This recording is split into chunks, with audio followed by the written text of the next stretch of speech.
Search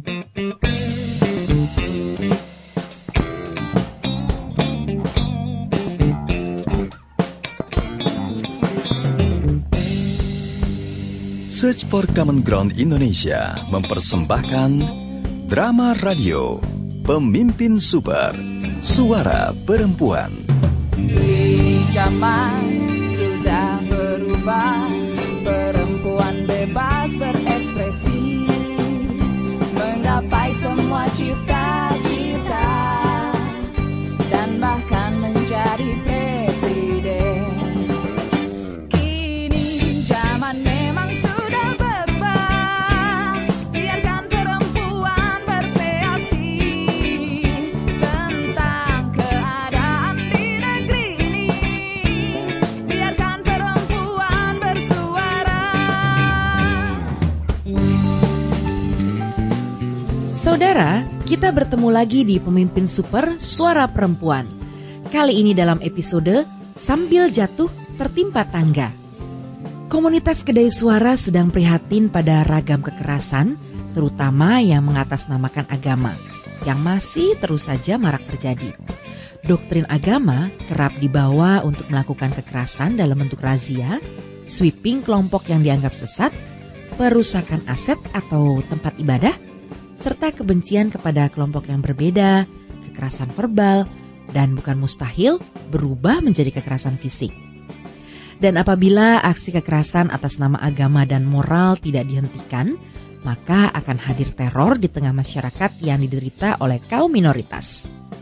Dan biasanya sih memang apapun yang terjadi, kalau namanya diskriminasi, yang paling banyak menanggung akibatnya adalah perempuan-perempuan dan juga anak-anak. Sepertinya harus segera dicari solusinya. Tidak ada pilihan lain. Dan di komunitas Kedai Suara, itulah yang mereka tonton dan saksikan di layar televisi sehingga menjadi obrolan mereka. Inilah yang mewarnai komunitas suara kali ini.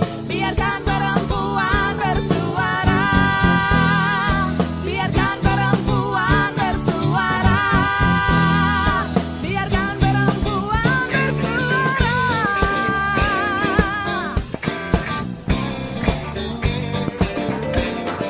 Hadiah happening menunggu kamu. Kok begini melulu sih acaranya? Mau nonton apa sih Pak Sangga ini? Boh amat. Ini loh Mbak Perenjak, acara TV kok nggak ada yang menarik begini? Barangkali itu loh Pak, belum lunas kreditnya. Apa hubungannya? Oh, erat Pak Sangga. Nonton TV, kalau angsurannya belum lunas itu bisa nggak konsentrasi. Iya juga ya. Loh, ini iklan melulu nih. Nggak mendidik nih tayangan televisi ini. Pak Sangga ini mau nonton TV atau mau ngomel sih? Lah ini nyatanya Mbak Perenjak, acara kok banyak yang membodohi penontonnya begini? Lah wong sudah ngerti acaranya bodoh kok ya tetap ditonton. Berarti yang bodoh siapa yo? Saya ya. Makanya kalau nonton ya nonton saja Pak Sangga. Kalau tidak ya matikan saja. Gampang kan? Nah ini. Ketemu juga nih acaranya Pak Sangga. Apa itu? Jelas sinetron. Sinetron apaan sih? Wah, gimana sih Mbak Perenjak ini? Ini sedih ini ceritanya. Oh, Pak Sangga penggemar kesedihan ya. Makanya kacau hidupnya. Tapi ini luar biasa loh Mbak Perenjak. Ceritanya rumit sekali. Rumit Mbak Perenjak. Tadi senang sedih. Sekarang malah sudah tambah senang rumit. Jadi pasti parah. Parah sekali ini. Mbak Perenjak, Pak Sangga, tolong televisinya Pak. Ada apa? Ada apa Bu Suaras? Tolong ganti salurannya Mbak. Sebentar Bu, sebentar. Penting ini Nah ini Pak. sinetron ini juga penting loh Bu. Kalau nggak nonton sekali bisa ketinggalan ceritanya nih. Aduh Pak Sangga, ini berita penting ini. Bu, cerita ini juga penting. Mengandung banyak hikmah loh Bu. Lagi pula cuma berita kan? Berita kok cuma? Ya berita kan setiap kali terjadi Bu. Tapi kalau episode sinetron ini kan cuma sekali. Lagian berita apa sih Bu? Kerusuhan. Ternyata ibu malah penggemar kerusuhan.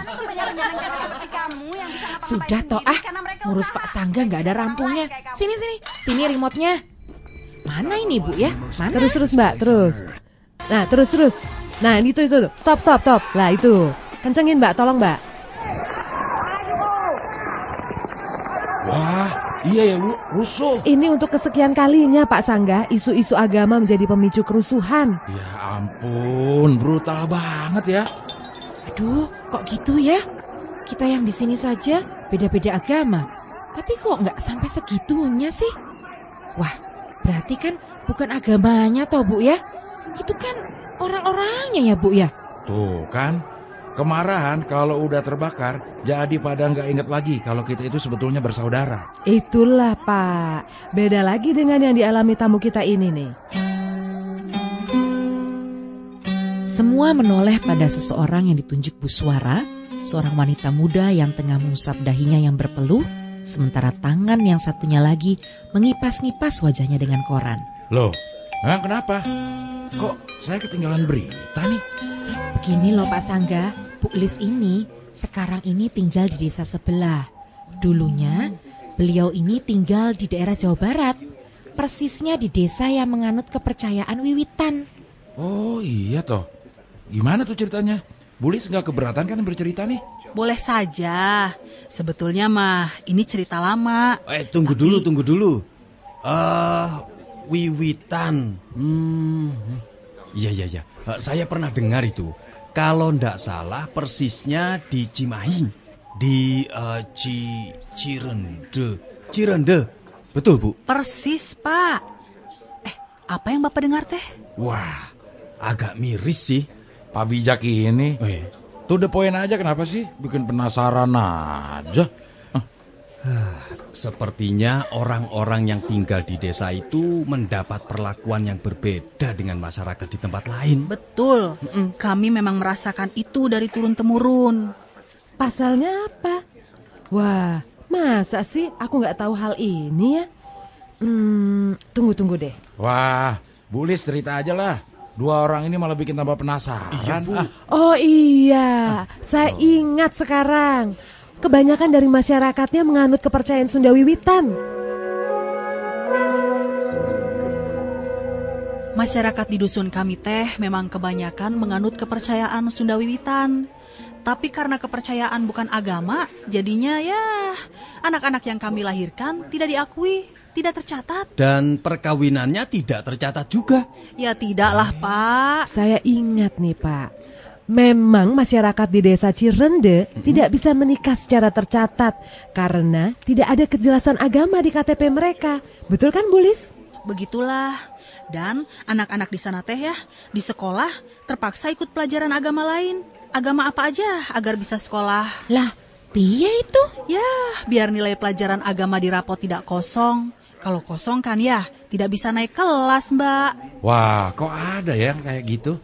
Bukannya negara menjamin kemerdekaan tiap-tiap penduduk untuk memeluk dan beribadat menurut agama dan kepercayaannya masing-masing. Iya ya. Nyatanya tidak bagi masyarakat kami di sana, Pak. Kapan ya ini semua berakhir? Rencana undang-undang toleransi masih belum juga siap. Kok geremengan sendiri toh Bu Suaras? Kasihan mereka. Bu Lis dan warga masyarakat di sana, mereka semua tidak punya kebebasan dan kemerdekaan untuk menjalankan keyakinan mereka. Kasihan. Ketua kampung kami di Cirende tehnya mengatakan bahwa ajaran kepercayaan Sunda Wiwitan itu menekankan manusia harus saling menghargai dan berdampingan dengan makhluk hidup lainnya. Ya betul itu. Yang penting teh bagaimana perilaku kita, bukan apa yang keluar dari mulut. Yang diucapkan harus benar, semua tidak boleh dusta dan bohong, semua larangan jangan dilanggar. Semua ajaran kepercayaan, semua ajaran agama kan memang bagus toh? Ya benar Pak, itu prinsipnya. Kita harus berbuat baik sesama manusia, tolong menolong, jangan menyakiti manusia, perkataan hati-hati, jangan asal ngomong. Wah, semua memang bagus. Tapi ya gimana lagi? Emang aturannya harus mencantumkan agama? Kalau nggak tercantum agamanya apa? Ya jadi gitu loh. Yeh Pak, kami di sana nih ya kesulitan untuk mencatatkan data sipil, pernikahan, atau kependudukan semuanya. Dan anak-anak kami di sekolah juga kebingungan. Biar sudah mengaku sebagai penganut, tapi sekolah tidak mau ngasih nilai. Jadi ya ikut pelajaran agama lain kalau mau punya nilai. Alah. Dengerin dulu toh Pak Sangga. Kami nih Pak ya, pernah datang ke sekolah, bilang bahwa kami ini penganut kepercayaan Sunda Wiwitan, sudah dari keturunan nenek moyang. Tapi katanya tidak ada undang-undang dan dasar hukumnya. Jadi ya gitu deh. Ini memang negara hukum. Makanya kita semua dalam payung hukum.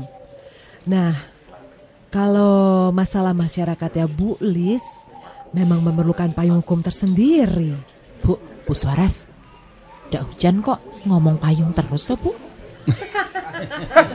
Kisah anak-anak seperti ini bukan cerita baru lagi, Mbak. Semua akibat perkawinan orang tuanya yang tidak didaftarkan di catatan sipil. Anak-anak ini ikut-ikutan tak mendapat pengakuan jadinya. Jadi tak satu pun dari anak-anak ini yang punya akte kelahiran ya Bu? Iya. Padahal itu kan penting ya buat semua keperluan. Semua itu kan perlu akte kan Bu? Betul. Buat kami susah sekali kalau harus berurusan dengan birokrasi mah. Tapi sebenarnya kan sudah ada peraturan Menteri Dalam Negeri nomor 12 tahun 2010 yang isinya antara lain memungkinkan penghayat aliran kepercayaan mencatatkan dan melaporkan perkawinan mereka ke Dinas Kependudukan dan Catatan Sipil. Bahkan misalnya perkawinan mereka dilangsungkan di luar negeri. Lah berarti sudah ada kemajuan dong Bu ya? Iya, kan tahun 2010 lalu memang baru ada pengakuan terhadap penganut dan pengamal kepercayaan itu. Wah, kalau begitu orang seperti Ibu Lis ini mestinya udah diakuin dong ya. Tapi waktu itu memang demi kepentingan anak-anak agar mereka bisa mendapatkan akte demi masa depan anak-anak kami, ya berbohong. Mengakui salah satu agama apa saja agar bisa dapat akte. Wah, repot juga ya. Bulis, setahu Bulis, apa semua warga kampung sana masih memegang teguh ajaran kepercayaan Sunda Wiwitan? Kalau seluruhnya nggak tahu juga ya. Cuma waktu itu saya tahu ada sekitar 800-an warga yang masih memegang teguh ajaran Sunda Wiwitan. Oh, masih banyak juga ya. Dan berarti sebanyak itu juga yang KTP-nya nggak tercatat agamanya apa gitu ya Bu? Iya. Saya pernah baca kepercayaan ini dikembangkan oleh pangeran dari Cigugur, Kuningan kalau nggak salah ini. Iya Pak, kepercayaan cara karuhun urang atau tradisi nenek moyang. Mereka percaya pada Tuhan dan teguh menjaga kepercayaan serta menjaga jati diri sebagai orang Sunda. Ya, itulah. Itu. Kepercayaan ya kepercayaan. Jadi nggak bisa disamakan dengan agama. Begitulah nasib. Kami dituntut harus punya KTP. Padahal untuk bikin KTP harus punya kakak. Nah, untuk punya kakak harus punya akte nikah. Nah, orang tua saya mah tidak punya KTP, maka saya tidak punya akte kelahiran. Ya, prihatin. Menjadi anak tiri di negeri sendiri ya Bu. Bulis sekarang di sini masih menjalankan kepercayaan Sunda Wiwitan itu ya Bu? Karena ini agama dari nenek moyang, jadi ya harus tetap dipertahankan Mbak. Ya sudah ya, saya pulang dulu. Bu Suara, terima kasih semuanya. Terima kasih ya, saya pamit. Sama-sama, Bulis. Hati-hati ya Bu ya. Semoga masa cepat selesai. Ya, mudah-mudahan pemerintah segera mengkondisikan bagaimana hidup dengan penuh toleransi dan empati serta simpati. Wah, ada irama dalam bicara Pak Sanggah kali ini. Toleransi, empati, simpati. I. Keren. Baiklah. Tolong simak kata-kata Bu Suaraswati tadi loh. Kata-kata yang mana Pak Bijak? Waktu kita nonton TV sebelum bicara soal Bulis tadi itu loh Bu. Oh, itu tadi. Iya, yang itu. Media kan sering menyebutnya sebagai kerusuhan berbasis agama. Nah kan, kalau sebutannya itu yang dipakai, berarti kan sama saja menganggap agama ini sebagai basis kekerasan ini. Nah, itu rusuh yang mengatasnamakan agama. Kalau cuma atas nama, ya semua bisa pakai atas nama. Agama bisa dipakai atas nama, rakyat dipakai atas nama. Iya ya. rekening negara saja bisa diatasnamakan rekening pribadi ya. Kembali ke pokok persoalan. Ayo, serius lagi, serius.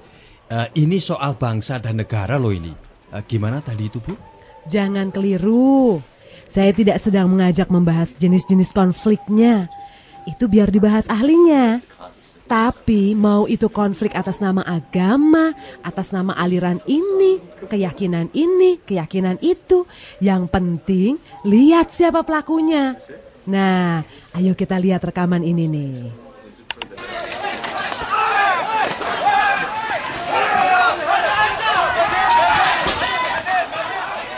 Tuh, lihat tuh. Adakah kita melihat sosok perempuan di tengah masa ini? Saya ndak lihat tuh, Bu. Lalu, coba siapa yang orasi dan menantang berantem itu tuh? Ya, semuanya laki-laki dong, Bu. Lalu lihat, siapa yang berantem? Iya, Bu. Laki-laki semua. Nah, itu melulu kan yang disorot media. Lalu di mana perempuan dan anak-anak dalam soal ini? Mereka ada di belakang, di samping, di tengah. Pokoknya nyelip nggak kelihatan. Saya pernah mengalami soal ini. Perempuan dan anak-anak jadi korban melulu setiap kali kerusuhan seperti ini. Nah itu dong. Mbok media juga melihat itu dan memberitakannya kepada publik agar semua dari kita ikut menarik pelajaran. Nasib Bulis mestinya juga dipaparkan di TV yang tadi itu ya Bu Suaras ya. Biar orang juga tahu bahwa perempuanlah dan juga anak-anak yang kena imbasnya. Menderita lebih dari yang diperkirakan. Persis Mbak Perenjak. Dan kita boleh berharap perjuangan teman kita di Komnas Perempuan segera terwujud. Makanya kita yang di luar ini juga harus ikut mendoakan. Yang kemarin ada di berita itu ya, Bu? Iya. Yang mengatakan bahwa komisi kita yang sedang bekerja sama dengan berbagai lembaga terkait untuk menyusun upaya pemenuhan hak masyarakatnya. Betul. Ya, asal jangan nunggu sampai tahun dal. Nih Pak Sangga, tahun dal itu apa? Ada deh. Pak Sangga aeng-aeng aja ini. Nah, terus kita di kedai ini harus ngapain, Bu? Ya Bu, sebagai bentuk peduli dan urun prihatin kita harus ngapain nih Bu di kedai ini Bu? Kalau seperti yang diceritakan Bu Lis, anak-anak mereka di sekolah aja harus ngikutin pelajaran agama lain. Cuma biar rapotnya diisi. Nah, terbayang gak? Beban yang berlipat ganda para perempuan ini karena juga menyaksikan anak-anak mereka mengalami diskriminasi dalam kehidupan sehari-hari. Di sekolah, di tempat mereka tinggal. Bu, kalau begini ini, pemerintah itu ada di mana ya? Alah, pertanyaanmu tuh Pak, ndak perlu jawaban. Mudah-mudahan di samping sudah keluarnya peraturan Menteri Dalam Negeri yang memungkinkan penghayat aliran kepercayaan mencatatkan dan melaporkan perkawinan mereka ke Dinas Kependudukan dan Catatan Sipil. Semoga pengelola negara ini, teman-teman kita di Dewan, ini mampu mendorong pemerintah agar rencana undang-undang toleransi tidak berlarut-larut, Bu. Benar tuh Bu, saya setuju sama Pak Bijak. Kita di kedai ini sementara ya hanya bisa urun doa saja kali Bu ya. Setuju itu.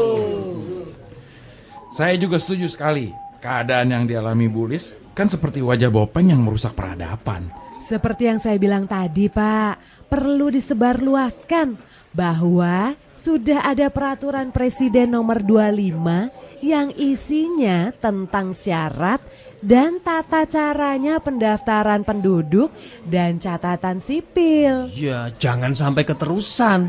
Anak-anak ndak punya akte karena orang tuanya ndak mendaftarkan perkawinan mereka. Dan yang Ibu sebut tadi itu juga loh, yang peraturan Menteri Dalam Negeri. Itu Bu, yang apa ya? Itu Bu. Oh, yang memungkinkan penghayat aliran kepercayaan mencatatkan dan melaporkan perkawinan mereka ke Dinas Kependudukan dan Catatan Sipil. Juga semoga rencana undang-undang toleransi segera kelar ya. Bu Lis sepertinya perlu pembekalan khusus ini Bu, agar bisa mendaftarkan perkawinannya. Betul ya Bu, seperti yang sudah diular-ularkan sama nenek moyang mereka. Hah? Ular? Kok ular diikut sertakan dalam diskusi kita sih? Biar gayeng toh Pak Sangga. Serius teruskan bikin puyeng. Ular-ular itu seingat aku itu nasehat. Nah, soal sederhana dan sepele tadi itu namanya toleransi, kebersamaan, dan penghormatan nilai-nilai. Kalau tidak ada toleransi, ya akibatnya berbagai kepentingan menyusup di balik sensitifnya persoalan ini. Ya seperti yang kita lihat di TV tadi kan? Terus dari obrolan kita kali ini, apa ini yang kita harus lakukan? Apa yang harus kita sarankan? Apa yang harus kita rekomendasikan, Bu? Oh alah Pak, kan jelas toh, perlu segera itu loh. Rencana undang-undang toleransinya supaya cepat-cepat terwujud. Kini zaman sudah berubah, perempuan bebas berekspresi, menggapai semua cita-cita, dan bahkan menjadi presiden. Kini zaman memang sudah berubah, biarkan perempuan berkreasi tentang keadaan di negeri ini, biarkan perempuan bersuara. Saudara, dari kedai suara kita bisa melihat, mendengar dan merasakan mana kacamata yang memihak pada perempuan dan anak-anak korban situasi ini. Bagaimana mereka bertahan hidup dan menjalankan kegiatan dengan harapan yang sama seperti warga masyarakat lain. Mereka harus tetap memperoleh hak hidup, hak ekonomi, hak pendidikan, hak untuk mendapat jaminan keselamatan, hak untuk bermasyarakat secara damai, dan hak untuk memeluk agama dan keyakinan. Tidak cukup hanya prihatin dalam batin. Ayo, kita semua peduli dan kita dukung teman-teman kita di Dewan, juga semua pihak agar mendesak tanggung jawab pemerintah melindungi hak-hak sipil, politik, dan ekonomi warganya. Sampai jumpa di pemimpin super berikutnya. Perempuan harus bersuara, harus berdaya.